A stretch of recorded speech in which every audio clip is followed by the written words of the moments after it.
toujours dans le cadre de notre séjour en Basse-Casamance. Nous sommes à Ziguinchor, précisément à Kantène. Nous allons aujourd'hui à la rencontre de Yaïba, une femme très spéciale, une femme très courageuse qui a aménagé son domaine ici à peu près 5 km du sud de Ziguinchor. Elle va nous parler de son projet, de son expérience, des difficultés auxquelles elle est confrontée pour mettre en place son projet.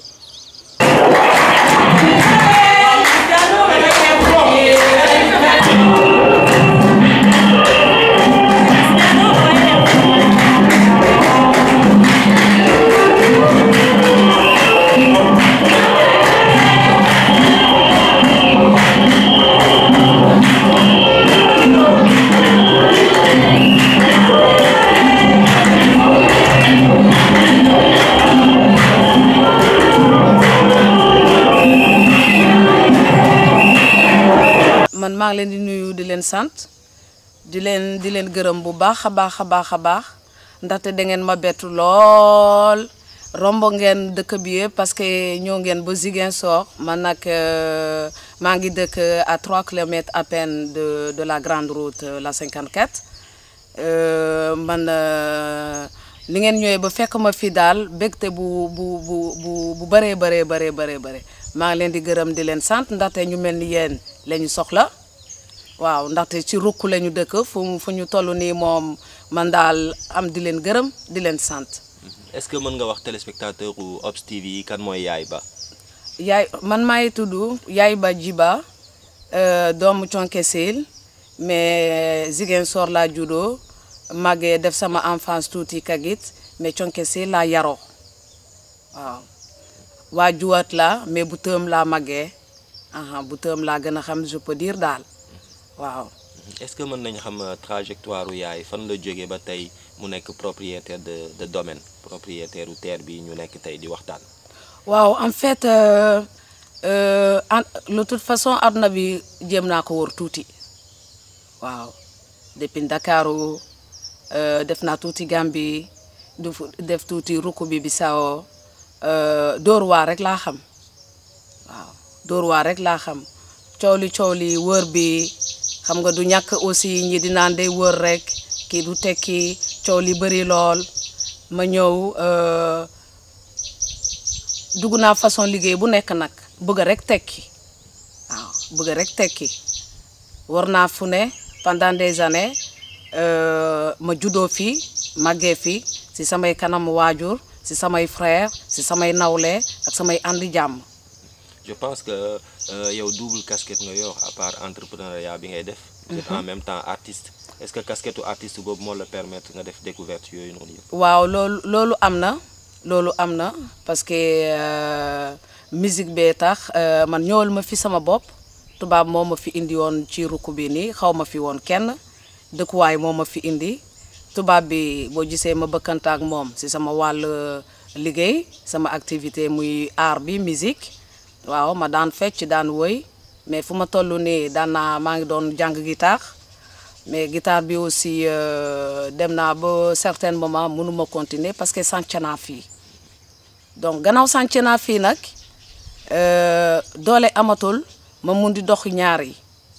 ma ne gannaaw sànc gi ma sànc te kenn du ma ñëw toogal fii di ma liggéeyal te musique bi wax dëgg fa yàlla amoo ma ci buntu ma ne xaaral ma toog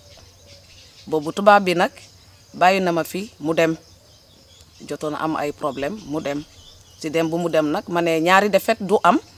il faut ma toog góorgóorlu jéem a def lu ma def nii tey li ngeen fi gis ni yëpp loxo moo ko def du machine teen baa ngi ne fee xóot lool du ñàkk nag de temps en temps ay nit dañ ma fi fekk di si jàpp rooti yeeg dessouchage yeeg arrosage bi yeeg pendant 9 ans maa ngi fi 9 ans bi ma fi def du vélo du mobilette du courant du ndox ndaxte boo gisee ma ne la ndox boo xoolee espace bi nu mu toll wax dëgg fa yàlla loxo moom mënu kaa tenir.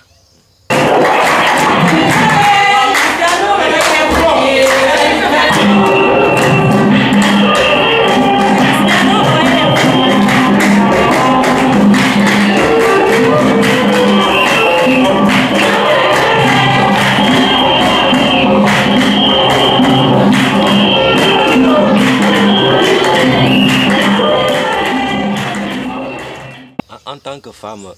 surtout ak préjugés yi fi am tàmm ñu di gis on n'a pas l'habitude de voir des femmes propriétaires de terre wala propriétaires d'un domaine yow en tant que femme ak préjugés yooyu noonu yëpp qu'est-ce que ça te fait ban sentiment la lay def tey nga doon propriétaire du domaine ba pare di si liggéey di béy di jiw di toppatoo say garab di def élevage à côté et tout yan difficulté nga jot a rencontré booba léegi parce que apparemment tu as rencontré énormément de difficultés pour tey sanc amaana si vous n'étiez pas courageuse vous n'alliez pas aujourd'hui être là. waaw loolu dëgg la jamono bu ñu toll xanaa faaw nga dëgër bopp mooy bu ma lay wax mooy toujours dans le bon sens dëgër bopp lii moom soobu naa ko il faut ma dem ci ba mu jeex waaw léeg-léeg ay nit ñëw bëgg a liggéey bëgg nañu liggéey mais ku bëgg a liggéey mu ñëw daan dooleem te amoo loo ko jox moom du toog boobu moom fépp moom dans les entreprises un peu partout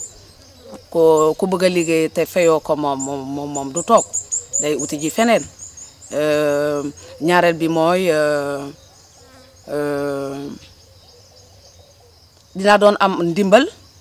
surtout si samay propres frères mais ñëpp a tasaaroo waaw ñëpp a tasaaroo ku nekk dem na dóori waaram yoruma fii samay mag donc am naa ñoo xamante ne de temps en temps ndax seen yërmande ñi ñëw di si jàpp waaw. Est-ce que tey vous n'avez pas eu des propositions d'achat terre bi wala ay nit yu bëgg a ñëw sonal comme jigéen nga. par rapport ak sa domaine bi. waaw loolu dëgg la ça fait 4 ans de cela ay nit mus nañ ma fi fekk 10 ans c'est des autorités c'est administratif. bu ñu ñëwee man kenn yëgaluma kenn signalé wu ma dañu fëgg sama bunt ne dañ fi ñëwoon pour jéem a compter sama arbre gis lu ma fi am parce que état daf fi war a ñëw jël état daf fi soxla en fait disant HLM ma ne leen HLM ñi naan ma waaw ma ne leen xanaa kay bu HLM naree am ngeen seeni dirigeant yoo xamante ne ou votre chef de village ou quiconque buy ñëw xam nga aviser donc ñu fi nekk ñu fi dëkk si àll bi waaw parce que àll lañ fi wax parce que man xam naa ne fii nekkatul àll pour man parce que ku ne tël di nga gisal sa bopp te kenn du la wax voilà donc fekk ñu bëri jour boobu daw nañu maa ngi leen gis ñii daw man mun maa daw dem fenn parce que fii laa dëkk du nekkuma benn originaire je suis typiquement sénégalais de la Casamance donc sàccuma fenuma triyandewuma donc je pense que ku ñëw mu fekk soxna si toll ni man en tant que jigéen daan sama doole ba fu ma toll ni bàyyi bu ñu amul lu ñuy yokk xam naa ne amuñu lenn luñ ci wàññi wax dëgg fa yàlla te tey nag wax dëgg fa yàlla soxla naa nag seeni dimbal ñoom état soxla naa seen dimbal te du man kese ñu bëree comme ni ma leen ko jógee wax rukk yi ngeen di dugg ñun yéen la ñu soxla parce que soxla ñu gis tali te ñu dee xiif suuf si dañ koy liggéey ñun taw bi lañ bëgg taw bi lañ soxla saa su tooyee rek xolal xanaa dund ba bawaan xanaa ko bañ a liggéey mais liggéey mi ngi fi il faut état ñu jom ñoo gestu ba pare ñu gën di protéger femmes yu mel ni yéen nga xam ne tey vous êtes propriétaire de terrain te yéen a ngi siy liggéey di si liggéey loo ñu bëree bëri.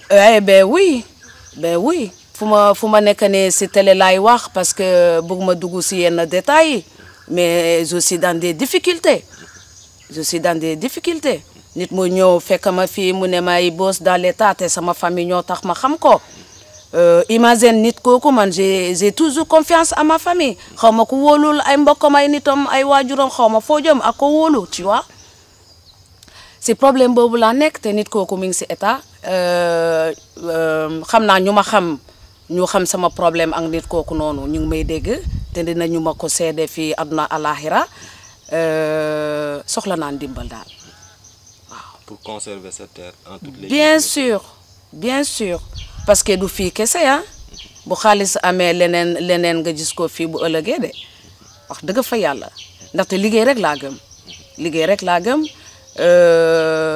xam nga ne nature bi ku ko toppatoor ku ne wér dong di fajaale ñeneen ndaxte loo béy lu ne benn gerte bi nga ji 1000 personnes dinañu si lekk waaw. patate douce bi. nebedaay bi di fajee. si loolu corossol bi yan variété nga fi jot a jiw depuis nga implanté woo fii si plantation bi ak comment tu t'organises pour écouler ko wala pour joxe si voilà. xam nga comment ça se passe sa culture. xam nga kuy doog la damay xëy sax léeg-léeg ay nit dañuy dugg si fii ñuy ree ñu ne ma waaw ñaari mètres yi nga teg ñaari garab yi mbaa jàmm ma ne leen wax dëgg fa yàlla damay samp rek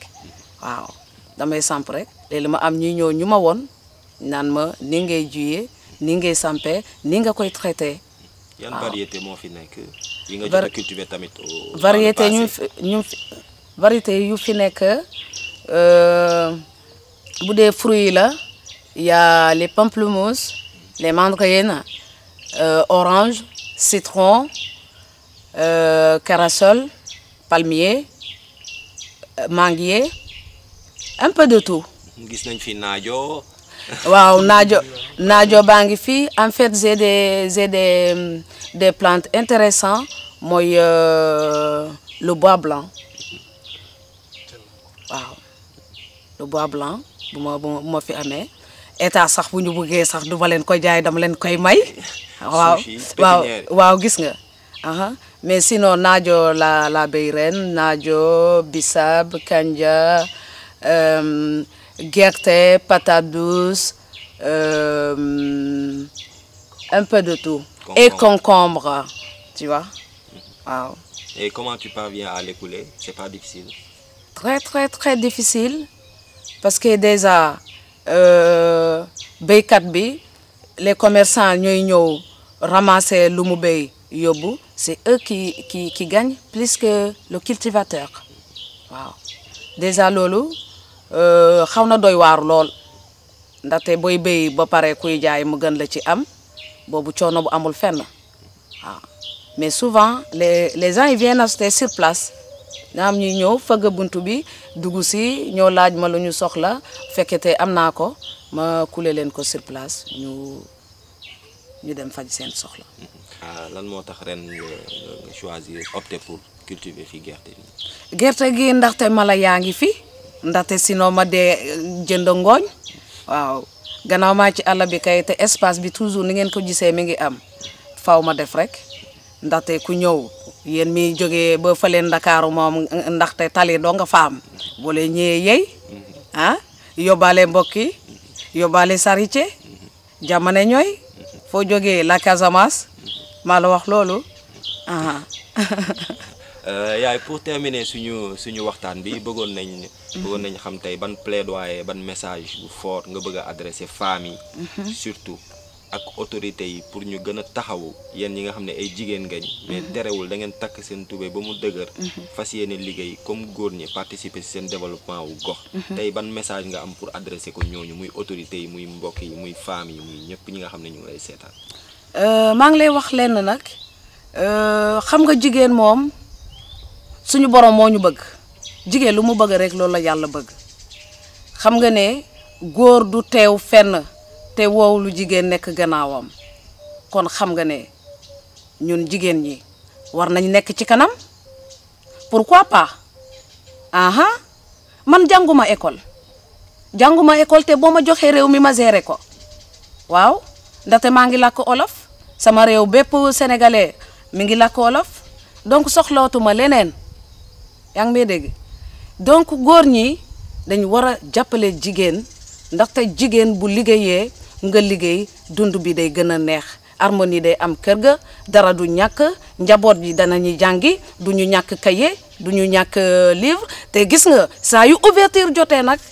jigéen ñi ñooy dem jigéen ñi ñooy dikk parce que yéen ñii da ngeen di xëy génnee weccet bi poos ba am teel jeex na ñooy dem ñooy dikk ñooy daj ñooy togg ñooy yekk ñooy paase ñooy fóot ñooy fobere ñooy lépp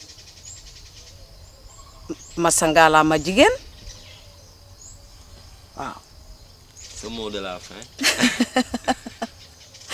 Parce que en même temps double casquette artiste nga yor tey xam naa ni cinéma sax boo si duggoon di nga dem. dëgg waaw astuce nga ñu mën a may rek pour clôturer suñu entretien. loolu dëgg la. xajama xuuli ngeele mi tey leelu ajola nankulo na yakajandu emite luma hajama hulinge di mi ban di baje mano di baje ten emite bale di nole eloba hinjo leta mejak de mita yuri nole eloba hinjo le mane baj ololina no situba emite lube ololina no situba ibaje mano emite bale jinole jinana jijejeno mijilawe mitay alensi to yayi woli kama wasene mitaye de lubuloli wasene mitaye de lubuloli akolomba ji woli kama wasene mitaye de lubuloli wasene mitaye de lubuloli subilumba yi woli man kama wasene mitaye de lubuloli wasene mitaye de lubuloli Casa Dimansa maa leen di gërëm di leen sant. Chers amis téléspectateurs de Obs TV comme ni ngeen ko gisee ñu ngi woon ak yaay ba benn femme bu spécial bu original bu jàmbaare boo xam ne mu ngi fii si gox buñ naan Kantène si région de Ziguinchor waaw jàmbaar la jigéen bu jar a jàppale déglu ngeen message am déglu ngeen ay plaidoyer am voilà en tout cas on est content d'avoir vécu cette expérience avec elle mu wax ñu ay difficultés am mu wax ñu tamit ay objectifs am ak ay ambitions am par rapport ak entrepreneuriat bi nga xam ne mu ngi siy yëngu.